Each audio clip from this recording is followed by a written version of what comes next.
Welcome dear student, मयूर Nobel academy Barmer के YouTube online platform पर आपका हार्दिक स्वागत एवं अभिनंदन। पिछली वीडियो के अंदर अपन ने पढ़ा था भौतिक राशियां, जिसके अंदर हमने ये देखा कि वो दो टाइप की होती है, मूल राशियां और व्युत्पन्न राशियां। मूल राशियां होती है अपने पास 7 प्रकार की, उसके बाद इनके अलावा जितनी भी ये सब व्युत्पन्न राशियां कहलाती है। उसके अलावा हमारे पास 2 सप्लीमेंट्री राशियां भी थी, जिनको अपन ने पूरक राशियां कहा था, जो कि कौन वो ठोस कोण थे। उसके बाद राशियों को पढ़ने के बाद दिमाग में हमारे ये आता है कि भाई इनका मापन कैसे किया जाए। हमने कह तो दिया कि लंबाई एक मूल राशि होती है, लेकिन लंबाई का मापन कैसे किया जाए। हम बाजार पे गए, बाजार में जाते ही हमने कहा कि भैया हमें कपड़ा चाहिए, तो क्या बोलेगा कितना लंबा कपड़ा चाहिए। तो हम अपने आप की जो लंबाई है उसको अपन किस में व्यक्त करेंगे। तो आज का जो अपना टॉपिक है वो है भौतिक राशियों का मापन। किसी भी राशि के मापन करने के लिए हमें 2 चीजों की आवश्यकता होती है। पहली, उपकरण, सेकंड इकाई। उपकरण व इकाई। उपकरण को इंग्लिश में कहा जाता है टूल, और इकाई मतलब यूनिट।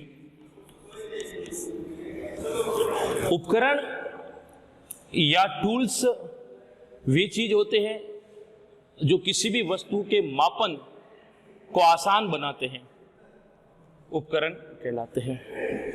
इकाई किसी भी भौतिक राशि के मापन हेतु निश्चित किया गया मान इकाई कहलाती है। लिख देते हैं यहां पर, किसी भौतिक राशि के मापन हेतु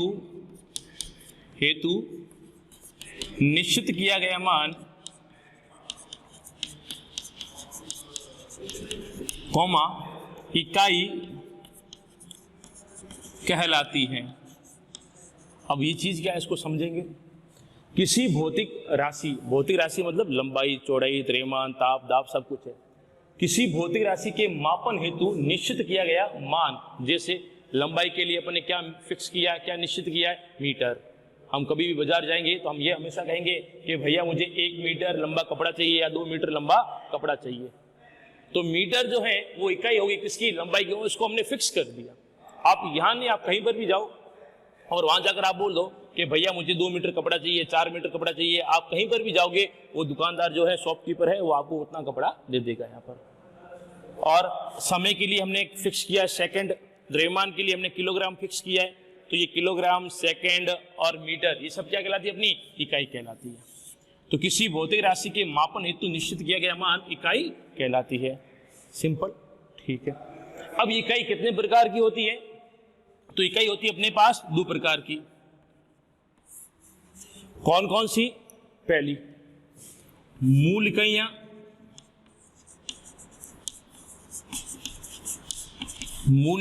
सेकंड अपने पास व्युत्पन्न इकाइयां।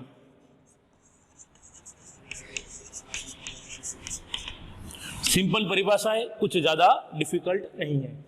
मूल इकाइयां वे इकाइयां जो मूल राशियों के मापन हेतु काम में ली जाती है, मूल इकाइयां कहलाती है। वे इकाइयां मूल राशियों के मापन हेतु काम में ली जाने वाली इकाइयां मूल इकाइयां कहलाती है। व्युत्पन्न इकाइयां व्युत्पन्न राशियों के मापन हेतु काम में ली जाने वाली इकाइयां व्युत्पन्न इकाइयां कहलाती है। 2 और अपने पास बची हुई है, जिनको अपने अलग ही लिखा है, पूरक राशियां। तो पूरक राशियों को मापने के लिए जो इकाई काम में लेंगे उन्हें बोलेंगे पूरक इकाइयां। पूरक राशियों के मापन हेतु काम में ली जाने वाली इकाइयां पूरक इकाइयां कहलाती है। तो ये अपने पास मोटे तौर पे इकाई और उसके 3 वर्गीकरण। पहला, मूल इकाइयां, मूल राशियों के मापन हेतु काम में ली जाने वाली इकाइयां मूल इकाइयां कहलाती है। सेकंड, व्युत्पन्न इकाइयां, व्युत्पन्न राशियों के मापन हेतु काम में ली जाने वाली इकाइयां व्युत्पन्न इकाइयां कहलाती है। और लास्ट वन इज पूरक इकाइयां, सप्लीमेंट्री यूनिट्स, दैट्स यूनिट्स वो यूनिट जो पूरक राशियों के मापन हेतु काम में ली जाती है, पूरक इकाइयां कहलाती है। अब कौन कौन सी होती है इसको ध्यान से देखेंगे।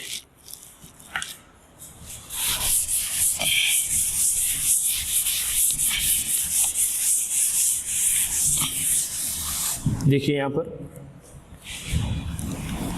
एक टेबल बना देते हैं अपन। यहां पर मूल राशियां,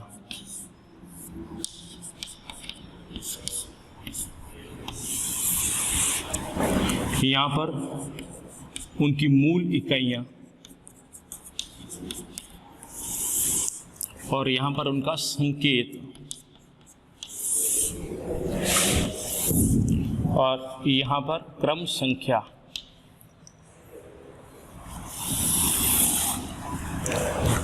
पहली अपने पास मूल राशि आती है लंबाई। लंबाई के लिए इकाई अपने क्या काम में लिए, मीटर। ये आ गई मीटर। मीटर का संकेत स्मॉल एम। एक बात का ध्यान रखना, फिजिक्स के अंदर, भौतिक विज्ञान के अंदर जितनी भी इकाइयां हैं और वे इकाइयां यदि किसी वैज्ञानिक के नाम पर हैं तो उसका फर्स्ट लेटर हमेशा कैपिटल आएगा, और वे इकाइयां जो किसी वैज्ञानिक के नाम पर नहीं है तो उसका फर्स्ट लेटर हमेशा स्मॉल आएगा। जैसे मीटर में हम हमेशा एम स्मॉल लिखेंगे संकेत में। क्यों? क्योंकि मीटर किसी वैज्ञानिक का नाम नहीं है। सेकंड अपने पास द्रव्यमान। द्रव्यमान के लिए हम लेते हैं काम में किलोग्राम, और इसका संकेत केजी। 3 नंबर हमारे पास समय के लिए हम काम में लेंगे सेकंड, और सेकंड के लिए एस स्मॉल। उसके बाद 4 नंबर हमारे पास ताप के लिए हम काम में लेंगे केल्विन।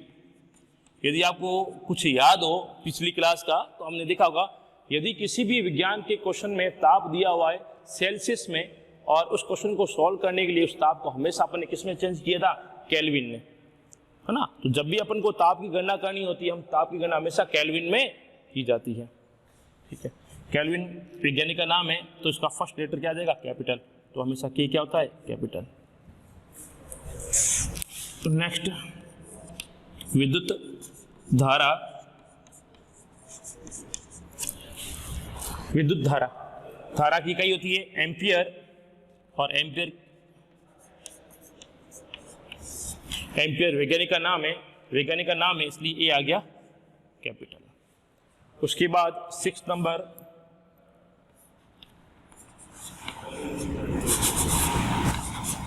पदार्थ की क्वांटिटी, और उसकी इकाई जो होती है वो होती है मोल। मोल का जो संकेत है वो होता है MOL। मोल की स्पेलिंग MOLE होता है और संकेत हो जाएगा MOL। यहां पर हम लिख रहे हैं संकेत। और लास्ट वन इज प्रदीपन तीव्रता। इसकी आती है कैंडेला इकाई, और ये हो जाएगा CD।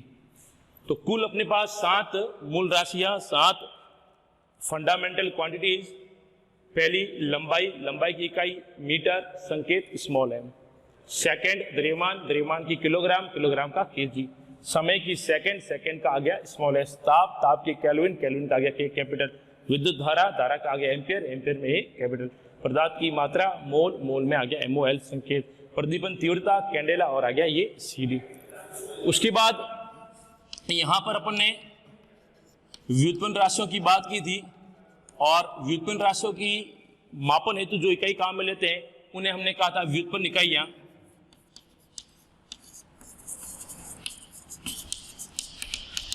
अब इसकी परिभाषा क्या है, वे इकाइयां जो व्युत्पन्न राशियों के मापन हेतु काम में ली जाती है व्युत्पन्न इकाइयां कहलाती है।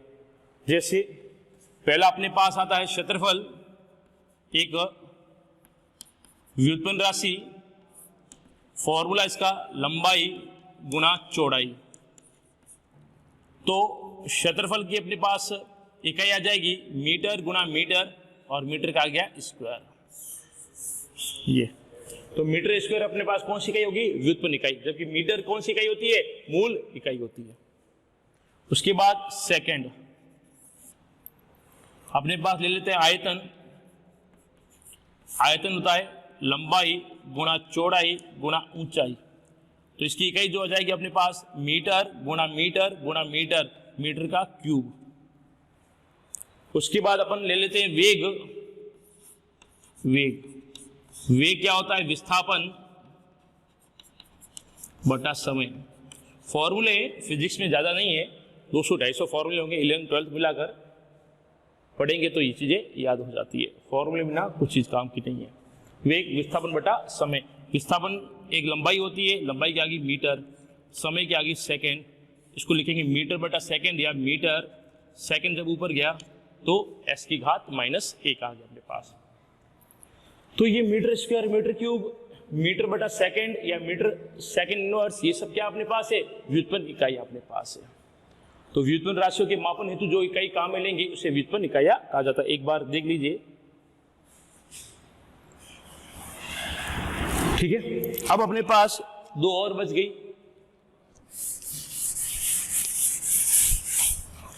वो थी अपने पास पूरक इकाइयां। पूरक इकाइयां किसे कहते हैं? पूरक राशियों के मापन हेतु काम में ली जाने वाली इकाइयां। पूरक राशियों के मापन हेतु काम में ली जाने वाली इकाइयां पूरक इकाइयां या पूरक इकाइयां कहलाती हैं। अब अपने पास पूरक इकाइयां कुल कितनी थी? 2 थी। ये एक थी अपने पास कोण, और एक था अपने पास